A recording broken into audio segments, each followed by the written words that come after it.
Hey guys, welcome to a new video. Today we are doing some transmission work. You guys gonna see it on my previous video, what we're doing on this, what was the issue. But for this video we are replacing the seals on this motor. Basically what it is just an O-ring and a bearing. We're gonna be replacing the front bearing that is inside this bracket and the O-ring. I'll show you that in a minute.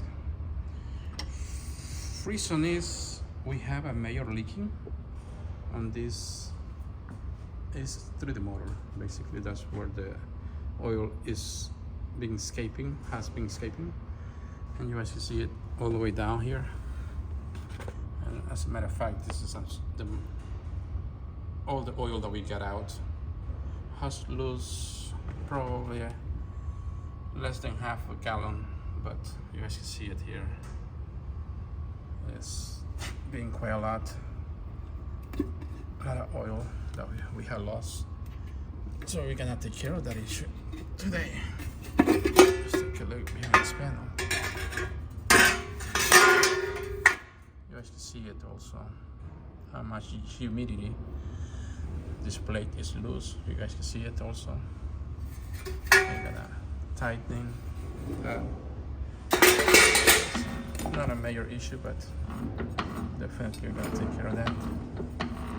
You're just gonna see it how it's gonna be flat because that bolt is loose.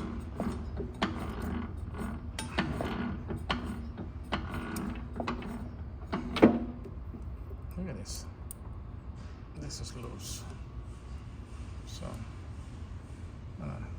probably replace this brass nut as the bolt also has been dropping down under while mixing.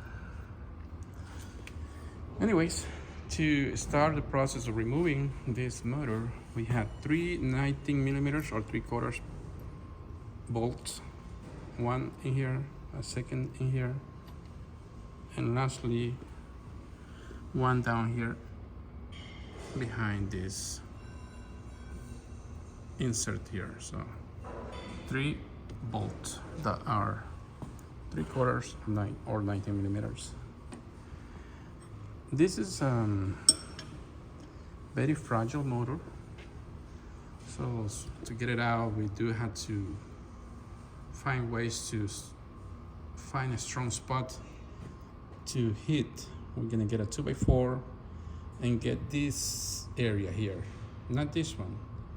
This one breaks. Definitely you don't want to hit this motor in this little ring.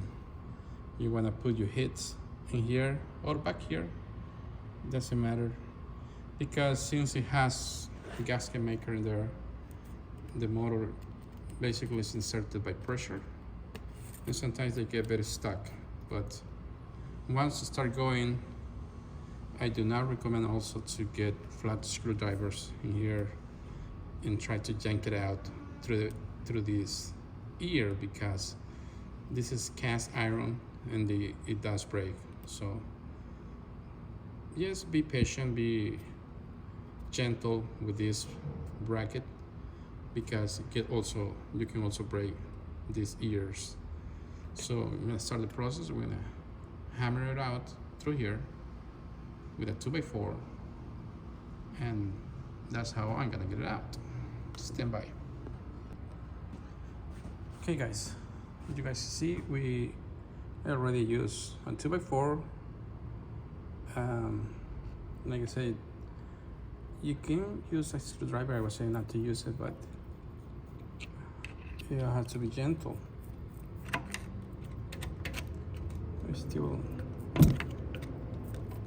We have a pretty good opening already, but I'm still gonna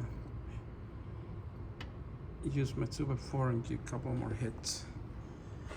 For this, we do have a break down there that I don't want this motor to drop into that break. I could remove it, but I believe I could remove it. I had done it before without unscrewing that brake inside there.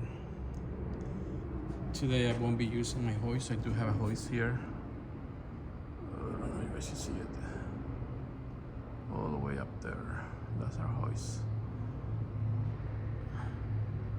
But this motor is kind of light.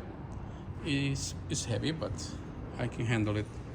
I can extract it without the hoist. So let me get it out and we will continue with this video.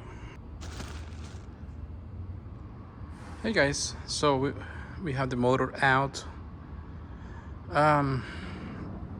Doing a much deeper inspection, it seems like someone did work on this motor at one point, but what I'm noticing is that they didn't clean this surface.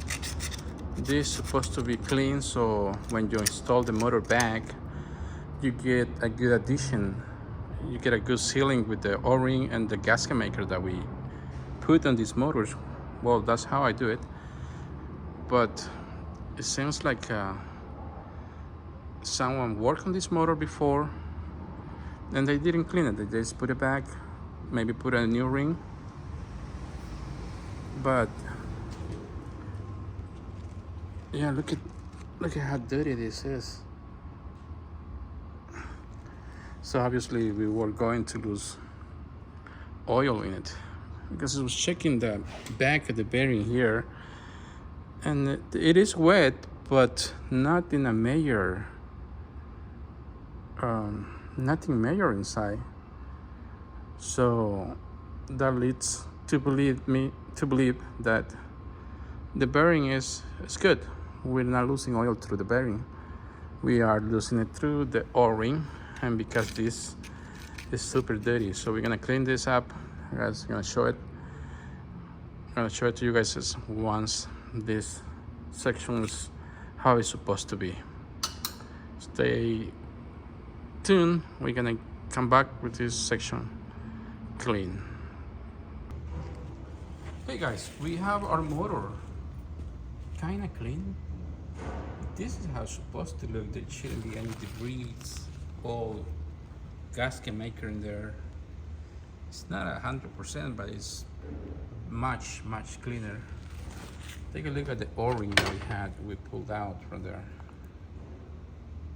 I mean, this is nasty.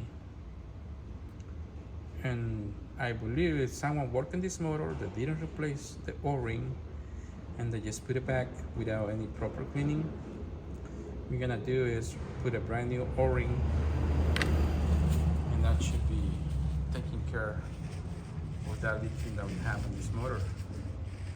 So this is gonna be our video for today, guys. I think it's gonna be a short video, but yeah, I don't think we're gonna be replacing the bearing because I don't see a major leak in it through the bearing. That means that the main issue was through the O-ring. So what I'm gonna do is clean up everything. Everything gets washed with gasoline. All of this gets taken out. We use sandpaper once everything, the oil is gone. Once we have cleaned it, first we start with gasoline, and then our next steps are finishing with acetone to remove any oil residue in there. But yeah, that's it for today, guys. Thank you for watching this video. This is solving a leaking on the mixer H600. Thank you for watching again. Have a wonderful day. We'll see you next time. See you guys later.